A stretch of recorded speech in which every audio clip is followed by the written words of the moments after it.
দুটি সংখ্যার যোগফল ৬০ এবং গসাগু ৬ হলে সংখ্যা দুটি কী কী? তাহলে এখানে আমরা প্রথমে কাজ হচ্ছে ৬০কে অর্থাৎ যোগফলকে আমরা গসাগু দিয়ে ভাগ করব।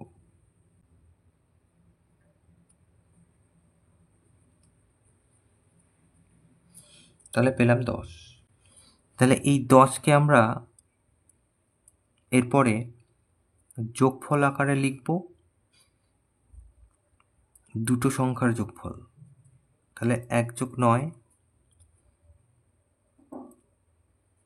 ২ যোগ ৮,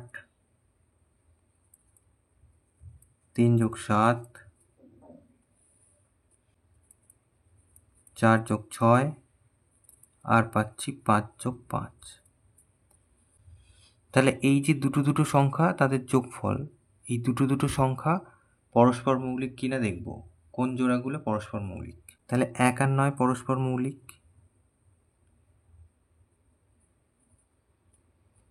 পাশে লিখে দেই পরস্পর মৌলিক। ২ আর ৮ পরস্পর মৌলিক হবে না, ৩ আর ৭ পরস্পর মৌলিক। ৪ আর ৬ হবে না পরস্পর মৌলিক, আর ৫ আর ৫ পরস্পর মৌলিক না। তাহলে আমরা ক জোড়া পেলাম? ২ জোড়া। তাহলে এবার লিখব অতএব সংখ্যা দুটি দু জোড়া হতে পারে।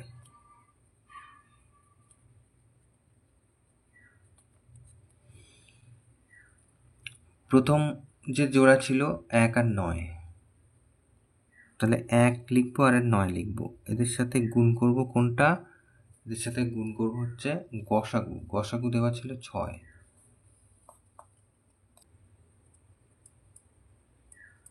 তাহলে ৬ ১-কে ৬ আর ৬ নং ৫৪। তাহলে এক জোড়া আমরা পেয়ে গেলাম, ৬ আর ৫৪। আর এক জোড়া কি আছে? একই রকম, এই যে ৩ আর ৭, এই যে ৩-এর সাথে একবার গসাগু গুণ করব আর ৭-এর সাথে একবার গসাগু গুণ করব। ৩ ৬ ১৮, ৬ ৭ এটা এক জোড়া হলো। তাহলে এই দু জোড়া সংখ্যা, একটা হচ্ছে ৬ ৫৪ আর একটা হচ্ছে ১৮ ৪২, যাদের গসাগু হবে ৬ এবং যোগফল হচ্ছে ৬০। তাহলে সংখ্যা দুটি দু জোড়া হতে পারে। একটা হচ্ছে ৬ ৫৪ আর একটা হচ্ছে ১৮ ৪২। এটা উত্তর।